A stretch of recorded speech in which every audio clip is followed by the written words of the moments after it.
Last November 2018, Alexander Sasha Zverev won the biggest title of his life, the ATP World Tour Finals at the London O2 Arena, which will be moving soon. More on that later. Now today, we get this. After a string of disappointing early round exits, Sasha Zverev now says, "I'm in a hole and I don't know how to get out of it." The pressure's killing him, the way it killed Grigor Dimitrov. But I think there's one person who might be feeling more pressure than has been possibly ever felt in the history of our great sport. We'll get into that today on Coffee Break Tennis.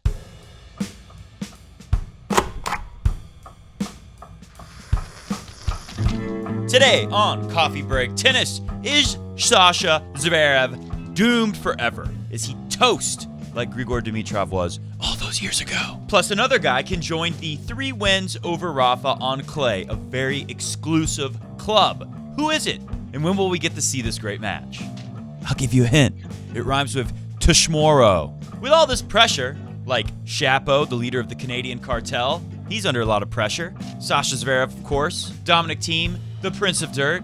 Who is not under pressure? And finally on today's show, where is Fabio Fognini? He was in the Barcelona draw. Then, without losing a single match, he disappeared like magic. Like the same magic he used to beat Rafa Nadal and win Monte Carlo. All that and nothing more on today's episode of Coffee Break Tennis. Welcome to Coffee Break Tennis, the fastest growing tennis talk show in the world. I am your host, Matt Bradshaw, a man on a mission to spread tennis love across the tennis public, the original Fed head, tennis aficionado and expert. Also a pretty good player myself. Let's get into the show. Let's start with a comment. I've been doing it like every video for a while now, so let's keep doing it. We'll start with a comment. This one's pretty funny. Maria Jose Cordova says Sasha is out. That is not the comment I was looking for, but it's a good point. We're kind of all on a vulture watch, right? We're kind of swooping around every time Sasha Zverev goes to a tournament now to see how early will he lose. It used to be, when will this great young talent take over the sport of tennis like we've been told he will? And now it's, how early will he lose? When will Lendl quit being his coach and abandon him? It's really changed. It's, as I say there, increíble. But no, the comment I really wanted was from L. Ron Gardner. Not to be confused with L. Ron Hubbard. If Ferrer beats Nadal, that's what I think every time I see his name. If Ferrer beats Nadal, then Nadal, not Ferrer, should retire. I think I spoiled the next part of the show. Sasha is already a shish kebab, skewered by Jerry, or Yari, depending on which commentator you're watching. So I ask you, is it time to change his nickname to Shishka Zverev? I don't think it's time to write off Sasha quite yet because, one, you could make a case to say he has even more talent and ability and potential than Grigor Dimitrov ever did. I like to use Dimitrov as an example because he was really built up as the baby-fed character. I was really into watching him. I think we all were. If you like watching Federer, it's still fun to watch Dimitrov. His game, it's very similar. He does cool things like take the ball super early. He has a lot of style and flair in his game. It's just not nearly as consistent or as good or as handsome or, well, that's debatable. But like I was saying, you could make a case that Sasha has more potential, but the biggest thing is the lost generation that Grigor is a part of, that Nishikori is a part of. That lost generation time period, you really kind of screwed then because Nadal, Djokovic, Federer, they're all just so close to the physical peak of their lives. You can make a case for Federer playing better than ever now with his skill set and knowing what he wants to do with his game plan maybe. But physically, a little faster, a little stronger maybe back then. But now, because of the age, Alexander Sasha Zverev, he's too young and too talented and too well-positioned to benefit from the big three kind of on their decline on the way out. I know, obviously, they're still kind of ruling tennis for the most part. But, again, I've said this before, when you look at these any of these guys who are teenagers or in their early 20s now and they're already pretty good, just say, 6 years from now, will Federer really be playing in his mid-40s? Will Nadal really be playing almost 40 with no knees left by then? So yeah, who's going to be there to stop these guys with all his talent? He's got plenty of time to sort it out. I don't think it's time to write him off. Let's look at the stats really quick. Did I write anything? Oh, here's what I wrote on my notes here is that if you look at the stats, it kind of looks like your typical low-ranked player going up against a big seed in a first round and just swinging for the fences and getting a little bit lucky in some regards and 10 double faults. But yeah, look at the stats here and you'll see it for yourself. 64 unforced errors from Yari. That's double the amount of winners in unforced errors. That is more of a negative differential than what Sasha Zverev has here. He's negative 30, and Jerry's negative 33. So that right there just tells me this guy was really going for it, and he hit winners at the right time. Overall, he won only 2 points more for the whole match. Look, it ends in a tiebreak. He lost the first set 6-3, pretty routine looking. So yeah, you can look at that alone and assume that maybe a lot of those unforced errors came in the first set when he lost. Maybe they came in service games that Sasha Zverev easily held in route to a tiebreaker, where it didn't matter how easily you hold if you lose in the tiebreaker. Sasha did have a match point in that tiebreaker and blew it. Or I think it was before the tiebreaker. Anyways, he had a match point. I think he had a 3-0 lead. Yeah, Sasha had a 3-0 lead in the tiebreaker. So maybe some of those 31 winners came at the right times. The most glaring thing for me, where Sasha could have finished this, 10 double faults, 37% win on second serve. So I don't think it's time to throw Sasha away, but I do worry for him. Like I've said in a previous video, somebody commented, I know who, special secret friend out in the field giving me tennis information. He said, Sasha, it's going to get worse before it gets better. I think we still might see some not very good results, but eventually it has to come together for the guy. We hope. Next up, we got Nadal. I mean, this is awesome. David Ferrer. His second to last term. He's going to play Madrid after this, and then he's done. He's retiring. He got through Luca Pouille, who had a great Australian Open and has only won like one match since then. Maybe. 0? I don't know. Not doing very well. I know we were told Amelie Mauresmo is this incredible coach, and that's why he's doing so great, and he's going to have a great year. And I like Mauresmo, so not trying to insult Mauresmo, but Damien tweeted at me that some guy on Tennis Channel was saying that this will be the year where Sasha wins his first major, guaranteed. So don't make too big a prediction, especially with somebody who's untested. You never won a major, don't predict that you're definitely going to win a major.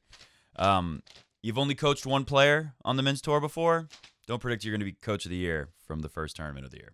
Anyway, so we get this Ferrer-Nadal match tomorrow, and I'm just so happy that it happened because these guys have had a great rivalry. I believe the head-to-head is 25 wins for Rafa, 6 for Ferrer. Now, that doesn't sound like a great rivalry. It's better than the Serena-Sharapova rivalry. But Ferrer has always been there to challenge Nadal, and he gives it his all, and everyone loves Ferrer. Ferrer, as they call him. I love him too. I remember I got to talk to him a few times in Cincinnati. And this was a couple years ago when I had the press pass at Cincinnati, and Pete was there from Crunch Time Coaching.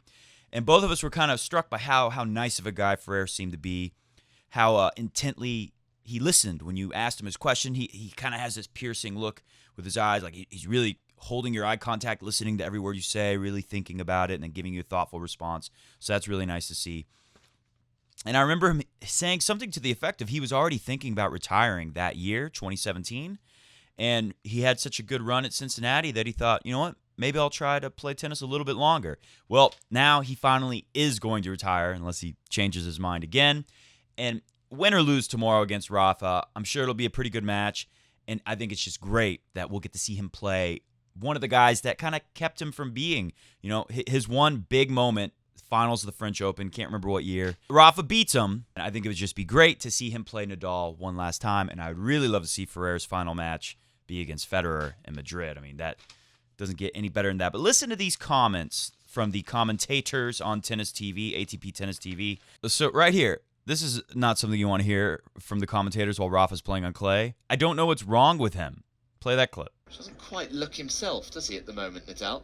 Yeah, I don't know what it is. I don't know if he's not moving well enough but you see him sometimes miss easy balls, but not as many as we did today so far.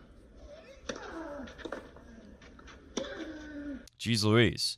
After he loses the first set, the whole match, even when Rafa wins, the crowd is pretty silent. They're like kind of stunned. They're in shock. They're like, who is this Leonardo Meyer-Wiener guy? And why is Rafa not crushing him? And they're kind of like disappointed. Like, this is not what we paid for. We came to see Rafa destroy this guy. Eat him alive. Like a gladiator. I think there's a few shocked people inside Pista Rafa Nadal. A very flat set of tennis from the Spaniard. So there you go. There's the shocked people soundbite. Jeez. But here's the one that does it for me the most. This is the best one. This is what I was thinking while I was watching. Because I've been thinking about this video. I knew today, as soon as I saw that Sasha Zverev lost, I knew I was going to make a thumbnail that says under pressure. Because I kind of feel bad for Sasha at this point. They told us last year that he was going to be the big thing. He's going to win majors this year. So the guy on Tennis Channel said, I'm not going to name whoever it was. I don't know. Damien said it. But I heard plenty of commentators say, now it's time. After he beat Djokovic and Federer at the World Tour Finals, now it's time for Sasha to start winning for real. And yeah, the pressure got to him, I guess. Listen to this, though. Who's under more pressure than anyone? The King of Clay. And it's his fault. Because it must be hard for Nadal, Gio, because everyone just puts so much expectation on him, don't they? We see him play a set like this and with, oh no, he's out of sorts, he's not playing well. But ultimately, he's a human being, isn't he? And he's going to have matches like this. Yeah, for sure. I mean, and it's not the last one, definitely. But yeah, it's true. I mean, it's his own fault. He created the monster. But yeah, as soon as we see him miss a few balls, we kind of think, oh, what's going on? So I thought that was very interesting. And I think it's true. Because, you could say, well, Roger's been very dominant at Wimbledon, but he had his hiccups. He had his bad moments at Wimbledon. And he had to work his way back. Rafa has pretty much not really been challenged by anyone except Djokovic. Djokovic is the only one who's really beat Rafa when Rafa's playing well at the French Open. So Rafa is invincible in clay, especially last year, the way he was so dominant last year, and everyone said, if he's healthy, he's going to keep doing this for 2-3 more years, for sure. All the experts on Tennis Channel all over the place. You add in the factor that Rafa keeps having to do these, pull out of the U.S. Open, pull out of the Australian Open because of the knees, take these long breaks, skip really big tournaments that he enjoys playing, I'm sure. And everything is on him to win everything in the clay. If he locks down everything in clay, he's going to be top 2-3 in the world, no matter what he does the rest of the year. So he makes his money, he makes his points during the clay court season. He keeps staying alive in the GOAT conversation, who's going to be the greatest of all time by the time this is all over. Nadal stays in that by winning the French Open almost every single year he plays. So all the pressure of being the king of clay, everyone assuming you're going to crush everyone you play, you're going to not only win the French Open, but you're going to win every tournament on clay that you enter and only be allowed to lose one without anyone kind of saying, uh-oh, what's wrong? The media goes crazy when Rafa loses, and I'm sure Rafa's still feeling it. He looked uncomfortable to me in this match. Let's look at some of the stats really quick from the match. And I think Rafa is, I always say Rafa's so mentally tough. He's one of the toughest guys ever of all time in the sport. I think Rafa's starting to feel the mental pressure from all this stuff. And you can kind of see the way he plays. You can also see one quick highlight. We talked about how Fognini was so good at pinning Rafa back. Leonardo Oscar Mayer Wiener, he's got the one-handed backhand, so it's a little harder to rip those backhands up the line unless you really step in early, which Fognini did anyways. But plus he's got the two-hander if it gets a little high to work with it better. Mayer, at times, he put the ball straight up the line with the backhand, but it didn't really have enough pace to pin Nadal back, and he was able to attack it, able to step around it, hit inside-out forehands, which these were moments in the match where Rafa kind of started playing better and better. It's like you kind of feed that inside-out forehand, and Rafa gets confidence from hitting it very well, knocking down some winners with it. But one thing that worked when Mayer did win the first set tiebreaker, take a look at this point where he's doing this inside-in forehand. That's where you step around your backhand to hit inside. Going to hit it inside-out forehand, it looks like, but then you just take it straight up the line where a backhand up the line would go. And yeah, watch the clip. You'll see the shot illustrated better than I can do from this chair.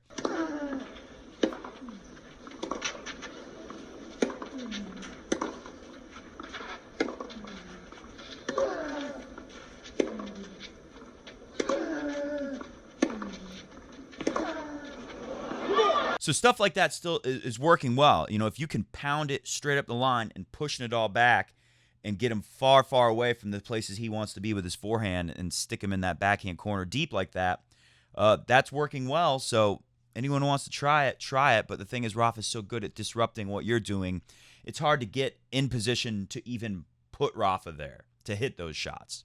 So if we look at the stats, Rafa, 36 unforced errors on 20 winners. But if you look at the first set, almost half of those unforced errors are in the first set with only 5 winners the first set. Mayer had 14 winners in that first set for the match, so he only has 11 for the next 2 sets. I thought Rafa played pretty well in the third set. And I know some people were saying what I was saying during Monte Carlo. Every Djokovic match, I said, hey, if anyone came out there and played a little better than this guy today, like Fritz had a chance, Kohlschreiber had a chance, they would have beat Djokovic today. I think some guys would have beat Nadal today. Maybe David Ferrer. Mayer, he had to be pretty aggressive, and I guess you have to beat Nadal. But if Mayer could have been a little more consistent, he might have been able to win today. Ferrer, he's not going to miss hardly at all tomorrow. He has a shot to stop Rafa, I think. But the way that third set looked to me, I feel like Rafa felt a lot better after that third set, and we might see him start to pick it up and start being like the actual king of clay again. One thing they talked about during the match is he's got to do way better. Look at this. 64% win on second serve for the match for Mayer. That's more than he did on first. And 79% in the first set. Nadal not returning well at all. Some second serves, just normal balls that Rafa gets way back. The containment strategy where any power, by the time it gets there, you're so far back, it's gone. You got plenty of time to set up and rip it deep and then move into the baseline. Nadal always does this because he can consistently get into points on return. Did a really bad job today. David Ferrer does not have a very big serve. He serves well for his size, of course. Nadal do a lot better on that second serve return. I can't remember on Tennis Channel, they're saying how he's like something horrible, like 20% winning less than his average on clay. His clay, like every match he's played in clay in his life, he was way below on the win on second serve return numbers and first serve numbers for that matter too. So Rafa's going to have to return better. And I think we might get to see him. If he can get through Ferrer tomorrow, we might see Nadal get back on top of things and start looking like the king of clay again. Before we move on, I got one more comment for you. From Vinay B. Shaky looking Rafa. Novak and informed Federer, as well as a list of contenders. This is turning out to be the most interesting clay court season in the last decade and a half. Yeah, this has got to be one of the most interesting clay court seasons since Nadal became the king of clay. Because, like I said, I think Rafa's going to start playing better, but no guarantee that he wins everything again because he's still not all the way where he needs to be that dominant. He may get there, but he may not, and there's a lot of interesting characters hanging around that could challenge him. So let's look at tomorrow's lineup just to prove the point that this is a very interesting clay court season. First off, we got FAA Felix Auger-Aliassime. He makes the clay court season more interesting because he's just such a talented young guy, and he's got seeding at all these tournaments. He's the 16 seed here at Barcelona, and he plays Nishikori tomorrow. That's your first match up. This is a dynamite lineup for tomorrow. Then you got the Prince of Dirt, Dominic Thiem, my personal friend, versus Jaume Munada. Jaume Munada. Play that one more time. Jaume Munada. So this is the young guy who's also from Mallorca, Spain, the island by Spain, where Nadal is from. He plays Thiem tomorrow. Talk about under pressure. Dominic Thiem under a little pressure to do really well in clay. Munada? No pressure, I don't think. Watch out for a possible upset alert tomorrow if Thiem is not at his very best. Then we get Rafa versus David Ferrer, and Ferrer's could be his very last match at Barcelona ever. He already has 2 wins on clay over Rafa. If he wins tomorrow, that'll be a 5th person in the 3 wins over Rafa on clay club, a very exclusive club. And then Tsitsipas, another guy with some pressure on him to perform. I'm one of the people who've put pressure on him because I think he's for real. I think he's going to be one of the guys who could be number 1 in the world, could win majors. He plays Jan-Lennard Struff tomorrow, who is pretty damn good on the clay. Big, tall guy, so high bounces don't bother him so much, and very powerful, can hit winners on the slowest surfaces. Very excited for the tennis tomorrow. Okay, a couple things, then we'll get out of here. This is incredible. Lavanya Singer-Dinesh, who tweets me interesting things, sent this to me. I don't even know if I can say this word on YouTube. Hey, buongiorno. This is say it in an Italian accent. My Italian accent doesn't sound good enough. Sorry. So originally, as you see the tweet below, originally reported by Jose Morgado. He's got this quote here from some kind of Italian magazine or something. I don't know. I can't read it. But Fognini says he makes love 12 times per week with Flavia Pannetta, who I fell in love with like 12 years ago or something. I saw her and Sorana Cirstea playing doubles in Miami a long time ago when I was in my early 20s. And I said to myself, if I work hard enough and get on the ATP tour, maybe I can date one of those two girls I'm watching play tennis today. So that's where Fognini is. He pulled out of the tournament. He said to rest and enjoy his win in Monte Carlo. But then we see this quote from Fognini, 12 times per week. That's, do the math on that. Almost twice a day. Fognini is now my number one hero. What a guy. Fognini is a sex master.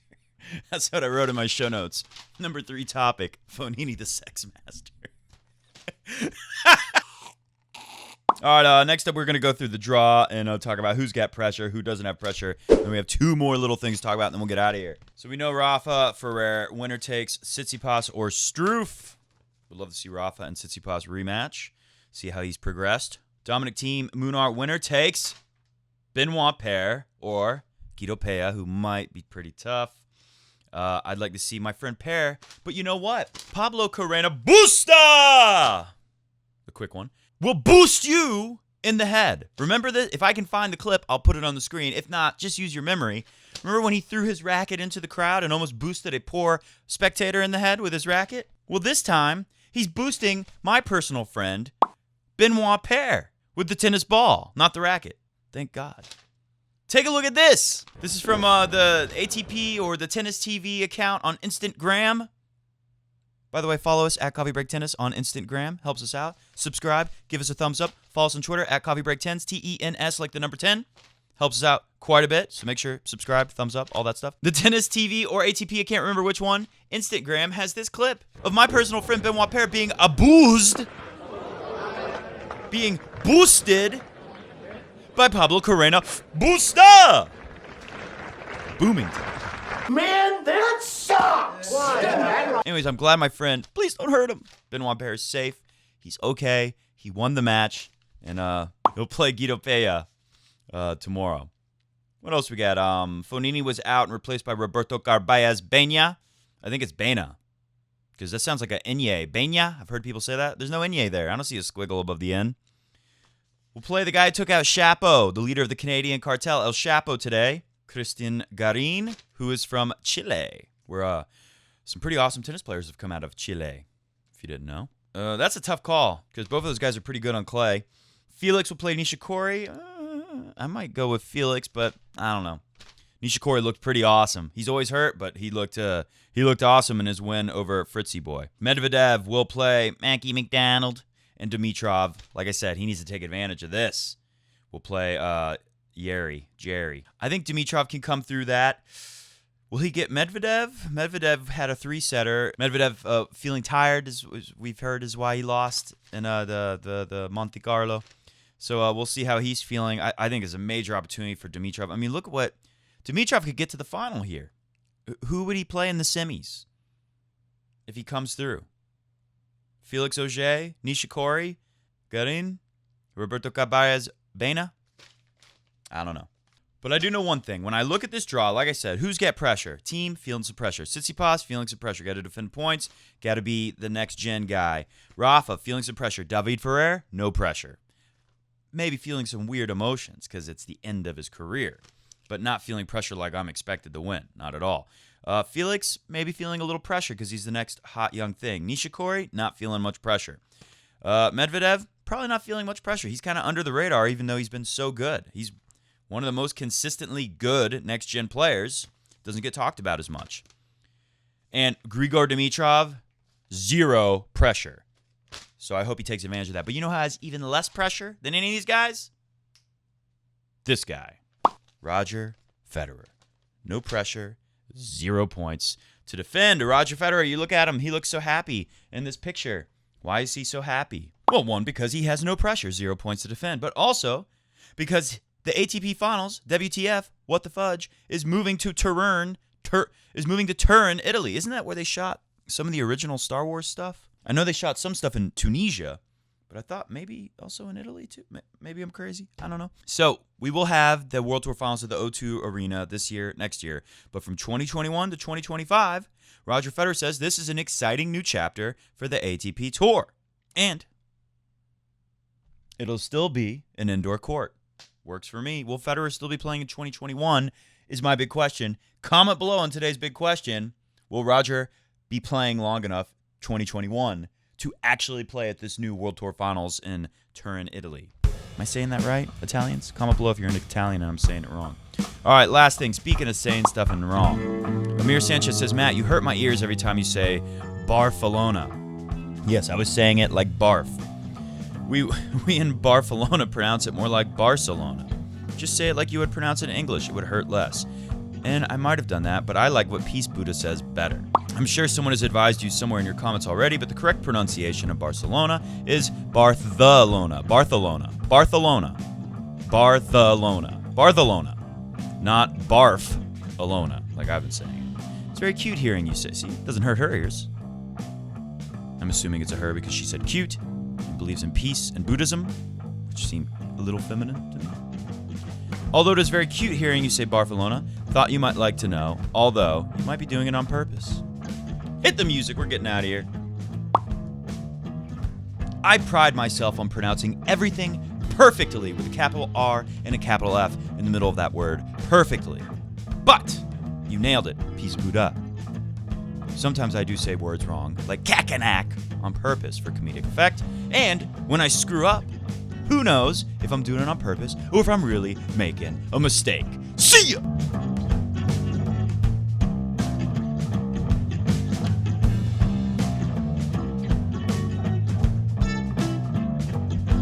Barcelona.